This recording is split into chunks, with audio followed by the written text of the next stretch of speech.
Shalom,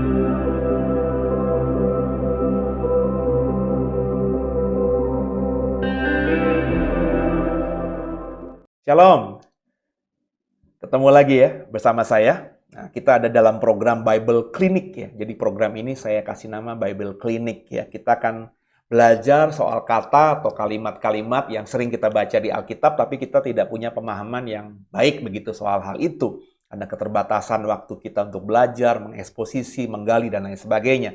Maka semoga lewat program ini, Bapak Ibu dapat kemudahan begitu, dapat mengerti lebih lagi soal kata-kata yang menarik, yang menjadi sorotan di Alkitab, supaya ketika kita membaca Alkitab itu kita jadi terang benderang gitu ya. Jadi kita lebih jelas lah begitu tentang kata yang kita sedang baca itu. Nah, minggu lalu kita sudah ngebahas soal imam ya dalam Bible Clinic seri yang pertama. Nah, sekarang saya akan coba ngebahas mengenai Lewi ya.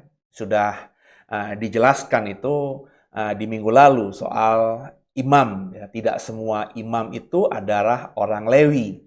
Karena yang bisa menjadi imam itu hanya keturunan Harun dan memiliki darah Harun ya. Jadi yang tidak punya darah Harun, tidak menjadi keturunan Harun, itu nggak bisa jadi imam. Begitu ya Bapak Ibu ya. Nanti bisa dicek aja lah ya videonya di minggu lalu itu ya. Nanti di program Bible Clinic, Bapak Ibu akan menemukan atau mendapatkan pengajaran yang berantai gitu ya. Jadi membuat kita lebih jelas lagi ya. Nah, jadi pemahaman bahwa semua orang Lewi itu adalah imam, saya sudah katakan di minggu lalu itu kurang tepat. Kalau tidak mau dibilang salah gitu ya. Jadi kalau selama ini Bapak Ibu berpikir bahwa orang Lewi atau suku Lewi itu otomatis menjadi imam, itu sesuatu yang kurang tepat kalau tidak bisa dibilang salah begitu Bapak Ibu. Nah, jadi sebenarnya bagaimana peran orang Lewi itu dalam peribadatan Israel? Bagaimana peran suku Lewi dalam agama Judaism, agamanya orang Yahudi, orang Israel ini? Jadi saya akan coba ya bikin dengan singkat dalam waktu yang singkat urutannya begitu rangkaian atau benang merahnya gitu ya supaya Bapak Ibu jadi lebih memahami begitu. Nah, awal mula suku Lewi disebut sebagai imam tentu tidak lepas dari sosok Musa dan Harun sendiri Bapak Ibu. Jadi kalau Bapak Ibu misalnya membaca Keluaran pasal 2 ayat 1, itu dikatakan dengan jelas bahwa Musa itu berasal dari suku Lewi. Harun itu siapa? Harun itu kakaknya Musa, ya. Jadi baik Harun dan Musa itu memang secara otentik, secara identik, Alkitab kita mengatakan adalah orang Lewi, ya.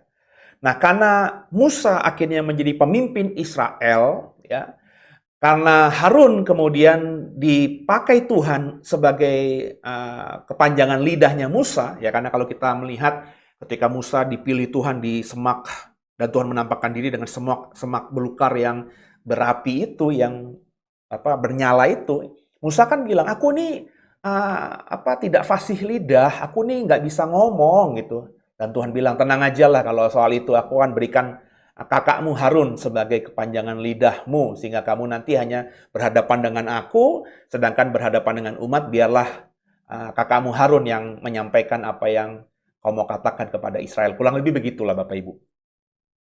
Nah, jadi karena Musa dan Harun ini memiliki darah Lewi. Kalau kita lihat di pasal 2 ayat 1 kitab Keluaran tadi, baik bapak dan ibunya Musa ini memang merupakan orang Lewi. Jadi Musa ini adalah orang yang punya identik Lewi.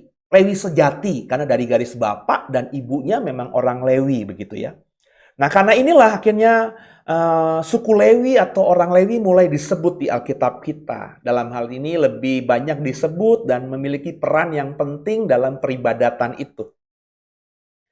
Nah, secara suku, secara bangsa begitu ya, suku Lewi atau bangsa Lewi atau orang-orang Lewi ini mulai mencuat begitu ya. Mulai akhirnya kita bisa temukan peranan penting mereka dan itu diperintahkan Tuhan dan tercatat di Alkitab.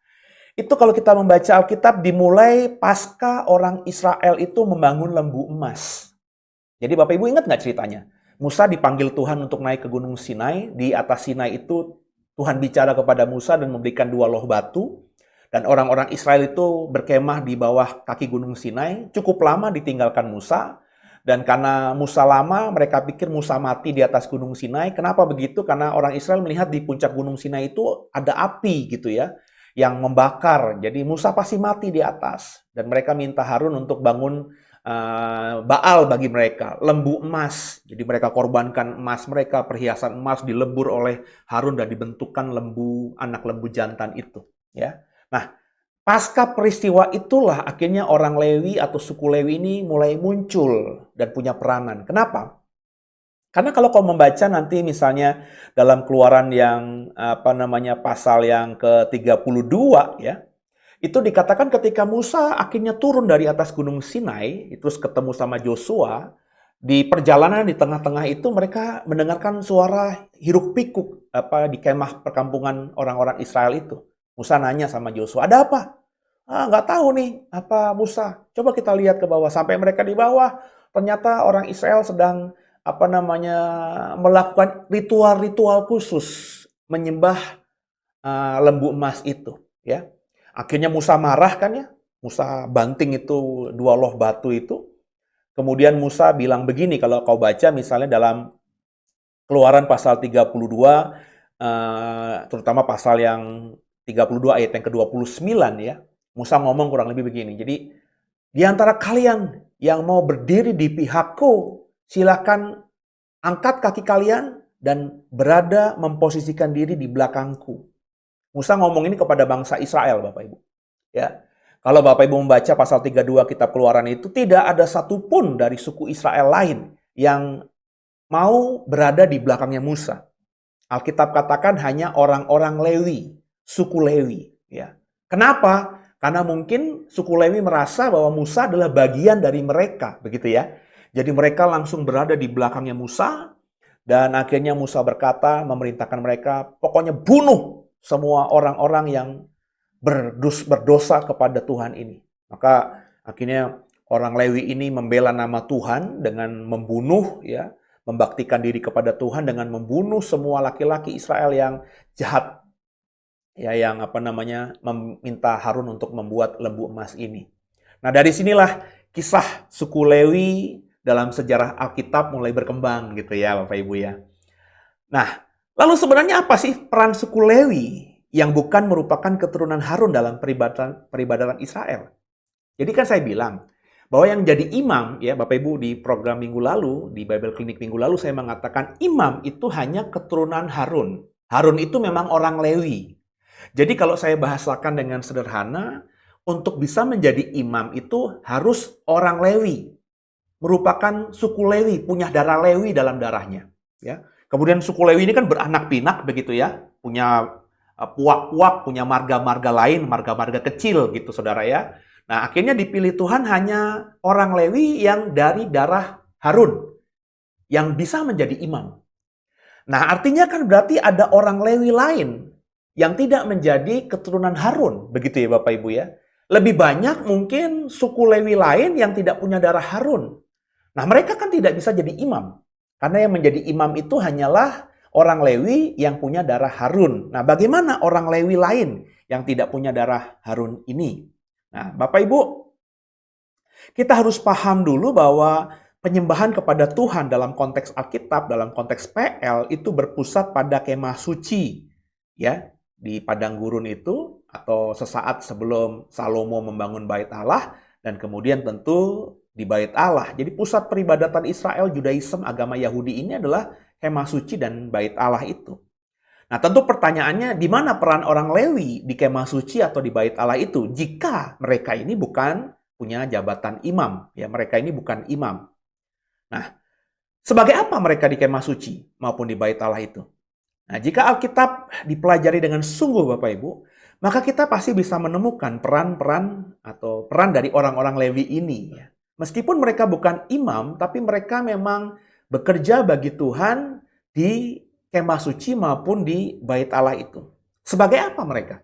Nah, kalau kita membaca Alkitab, sekali lagi ukurannya Alkitab ya. Mereka ini ditugasi Musa sebagai yang membangun kemah suci. Bapak Ibu bisa ketemu itu ayatnya di Keluaran pasal 38 ayat 21. Keluaran 38 ayat 21. Mereka yang diperintahkan Musa untuk membangun kemah suci. Jadi orang-orang Lewi ini yang diperintahkan Musa untuk membangun kemah suci di bawah pengawasan anaknya Harun yang bernama Itamar. Jadi Harun dan anak-anaknya, salah satunya Itamar itu adalah imam. Kemudian saudara Lewi mereka lainnya itu diperintahkan Musa untuk membangun kemah suci ya di bawah pengarahan dari Itamar, anaknya Harun ini. Nah, selanjutnya kalau Bapak Ibu membaca Alkitab lebih lagi di Bilangan pasal yang pertama ayat 47 sampai 51 ya, Musa, Tuhan tentunya lewat Musa memberikan tugas yang lebih spesifik kepada suku Lewi ini, yaitu untuk mengawasi kemah suci. Ya, mengawasi kemah suci tentu di sini tugasnya ya menjaga sehingga nggak ada orang sembarangan bisa masuk, ya, menjaga kemah suci juga berarti menjaga perkakas-perkakas perabotan-perabotan kudus di dalamnya. Kemudian mereka juga ditugaskan dalam Bilangan 1 itu untuk mengangkat kemah suci. Ya, karena kemah suci itu kan bongkar pasang ya. Kalau Tuhan misalnya tiang awan dan tiang apinya Tuhan berhenti, maka disitulah orang Israel harus berkemah. Maka kemah suci harus dibangun kan di tengah-tengah perkemahan orang Israel itu. Kemudian ketika sudah terbangun dan mereka tinggal di situ untuk beberapa lama, kemudian mereka lihat tiang api dan tiang awan naik dan berjalan kembali, maka kemah suci dan kemah-kemah orang Israel terus dibongkar lagi, ngikutin tiang awan, tiang api itu. Nah, yang ditugaskan untuk membongkar pasang ya kemah suci adalah orang-orang Lewi ini. Mereka lah yang mengurus kemah suci dan semua perlengkapannya, kebersihannya, mengangkutnya, menjaganya. Dan mereka ini disuruh oleh Musa ya untuk membuat kemah bagi mereka, rumah bagi mereka di bagian terdekat dari kemah suci. Jadi kalau kita membaca budaya perjanjian lama, kemah suci itu ada di tengah-tengah, saudara. Kemudian yang di sekitar kemah suci itu adalah kemah-kemahnya orang Lewi, ya. Baru di luar itu adalah kemah-kemah dari 11 suku lainnya, ya. Jadi mereka itu mengitari perkemahannya, mengitari kemah suci. Kemah suci menjadi titik tengah dari atau poin ya dari kemah-kemah orang Israel di padang gurun itu. Ya, bahkan pintu kemah mereka masing-masing itu harus menghadap kemah suci. Jadi kemah suci itu dijadikan kiblat, Bapak Ibu. Sehingga orang Israel kalau keluar kemah mereka masing-masing, pertama mereka lihat adalah ya arah ke kemah suci, ya. Di kemah suci itu kan ada dupa, ada perapian, ya, ada korban yang harus bernyala terus, ya. Jadi pasti mereka bisa lihat asap itu dari mata mereka ketika mereka keluar dari kemah mereka masing-masing. Jadi jelas ya, bahwa suku Lewi itu bertugas sebagai pelayan di kemah suci dan bukannya imam, Bapak Ibu. Ya, itu yang harus diperhatikan dengan sungguh. Mereka ini sebenarnya adalah pelayan kemah suci, ya. Kalau dibaca Alkitab dengan sungguh, ya, orang Lewi yang keturunan Harunlah yang hanya boleh jadi imam. Di luar itu harus dibinasakan. Bilangan 3 ayat 10 mengatakan demikian. Nah, kalau kita membaca Bilangan pasal 3 juga ayat 3 ayat 5 sampai 6 itu dijelaskan dengan spesifik bahwa orang Lewi lainnya, suku Lewi lainnya di luar keturunan Harun dan Harun sendiri, Bapak Ibu, itu diberi tugas untuk melayani Harun dan keturunannya. Mereka inilah yang melakukan tugas-tugas harian Harun ya untuk menjaga kemah suci. Jadi sekarang akhirnya kita ketemu bahwa orang Lewi itu bukan imam, tapi adalah pelayan-pelayan dari imam. Mereka inilah yang misalnya membersihkan kemah suci. Mereka inilah yang mempersiapkan minyak untuk para imam menyalakan lampu di kemah suci. Mereka inilah yang mempersiapkan semua peralatan-peralatan yang dipakai imam untuk melakukan peribadahan dan lain sebagainya. Jadi mereka ini orang Lewi lebih tepat saya gunakan kalimat sebagai pelayan-pelayan di kemah suci. Lebih spesifiknya lagi adalah pelayan-pelayan dari para imam-imam ini. Imam itu harus keturunan dari Harun. Sedangkan pelayan-pelayan kemah suci itu harus memiliki darah Lewi yang bukan memiliki darah Harun. Jadi paham ya Bapak Ibu ya. Nah, orang Lewi menurut Bilangan 8 juga merupakan sebagai ganti atau perwakilan orang Israel dalam peribadatan, saudara ya. Mereka dipakai sebagai ganti dari anak sulung ya. Jadi orang Israel itu kan harus mempersembahkan yang sulung atau anak sulung mereka. Baik anak sulung dari binatang termasuk anak sulung laki-laki mereka. Ya, karena Alkitab mengatakan itu anak sulung, semua anak sulungmu maupun anak sulung dari binatang ternakmu itu punya Tuhan, begitu ya. Nah, mereka akhirnya membayar ganti kepada Tuhan anak sulung mereka dengan cara apa? Dengan cara menjadikan orang Lewi ya sebagai ganti anak sulung mereka. Jadi kalau kita membaca misalnya Bilangan pasal 8 ya, itu ada ritual-ritual khususnya di mana setiap keluarga Israel itu harus memilih satu orang Lewi bagi mereka untuk menjadi ganti anak sulung mereka. Ya, kurang lebih bahasanya begini ya. Jadi kalau orang Israel, saya misalnya sebagai kepala rumah tangga, ingin mempersembahkan korban kepada Tuhan di kemah suci, maka saya akan memberikan korban itu kepada suku Lewi, ya, terutama suku Lewi yang saya jadikan, orang Lewi yang saya jadikan sebagai ganti dari anak sulung saya. Misalnya namanya A, maka saya akan berikan persembahan korban saya kepada orang Lewi yang namanya A itu, kemudian A ini nanti menumpangkan tangan atas hewan korban itu dengan iman dosanya saya dan keluarga ditanggungkan oleh binatang korban ini. Kemudian si A ini akan membawa binatang korban dari saya ini kepada imam untuk disembelih dan dikorbankan darahnya di mesbah. Kurang lebih begitu Bapak Ibu. Nah jadi orang Lewi itu menjadi pelayan-pelayan, sekaligus juga menjadi ganti dari anak sulung orang Israel.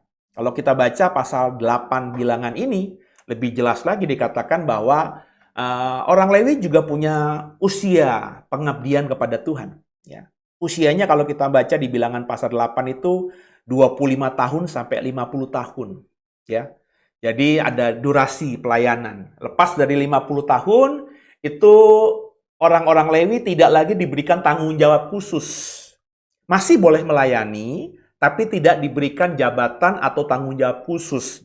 Yang hanya usia di antara 25 sampai 50 itulah yang diberikan tanggung jawab khusus, diberikan jabatan khusus sebagai pelayan-pelayan di kemah suci. Setelah 50 tahun mereka boleh bebas, tapi kalau mau melayani tetap boleh, tapi nggak diberikan tanggung jawab aja. Jadi suka-sukanya mereka ya. Kalau mereka mau melayani terus ya silakan, kalau nggak mau beristirahat juga nggak apa-apa, karena mereka tidak lagi dikasih tanggung jawab khusus untuk itu. Baru nanti di zamannya Daud, kalau Bapak Ibu mempelajari Alkitab kita ya, itu orang Lewi yang dikasih tanggung jawab khusus usianya dipermuda. Jadi mulai 20 tahun orang-orang Lewi boleh melayani dan dikasih tanggung jawab khusus di kemah suci saat itu. Karena zamannya Daud kan belum ada bait Allah. Ya. Kenapa demikian? Karena di zamannya Daud itu kemah suci sudah menetap. Tidak lagi nomaden, tidak lagi pindah-pindah, tidak lagi seperti zaman Musa di padang gurun. Kalau di padang gurun kan saya bilang tadi, ada bongkar pasang, maka yang dipilih untuk dikasih tanggung jawab khusus adalah orang Lewi yang sudah kuat, sudah dewasa, punya kekuatan, sehat, usia 25 sampai 50 tahun. Nah, di zamannya Daud, kemah suci sudah menetap di satu tempat gitu ya. Kita tahu kalau di zamannya Samuel ya, itu kemah suci kan menetap di Silo, yang jaga adalah Imam Eli dan anak-anaknya. Bapak Ibu ingat cerita itu ya.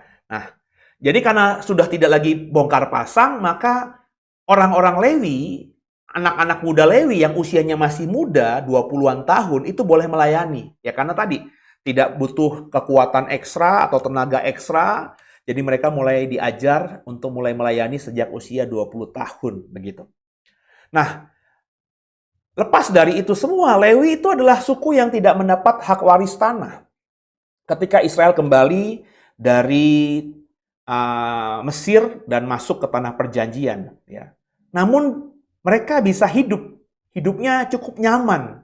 Orang Lewi meskipun tidak punya tanah, tidak dikasih warisan tanah oleh Joshua, tapi mereka bisa hidup di dalam kehidupan sebagai suatu bangsa yang namanya Israel itu, ya.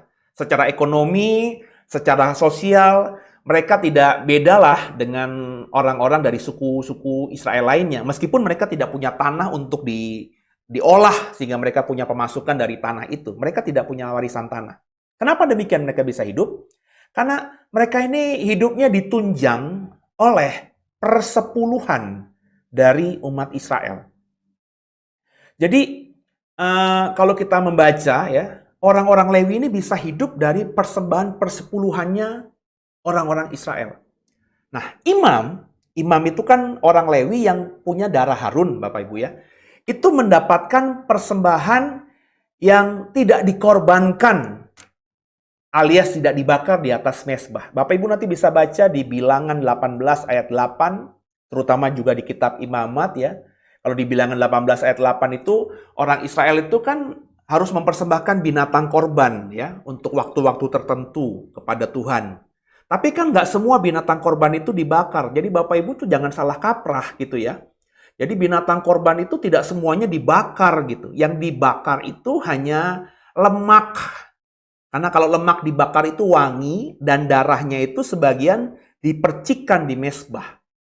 Ada memang bagian-bagian tertentu yang punya Tuhan yang harus dibakar di atas mezbah. Tapi tidak secara keseluruhan binatang seekor itu dibakar di mezbah. Bayangin kalau semuanya harus dibakar, kalau sehari aja ada 1.000 keluarga Israel yang mempersembahkan korban bakaran begitu ya, berarti mezbahnya sebesar apa itu?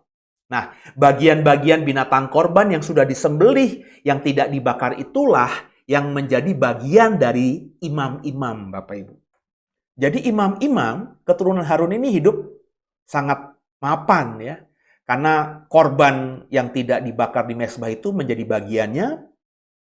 Kemudian juga anak sulung ya, dari hewan ternak Israel, persembahan buah sulung. Kalau orang Israel itu sudah menetap, dia punya kebun anggur, maka panen pertama itu dipersembahkan kepada Tuhan, jadi milik dari para imam ini ya. Kemudian juga kalau kita baca di kitab Bilangan dan di Imamat ada banyak persembahan ya. Persembahan-persembahan khusus yang diberikan atau wajib diberikan orang Israel kepada Tuhan.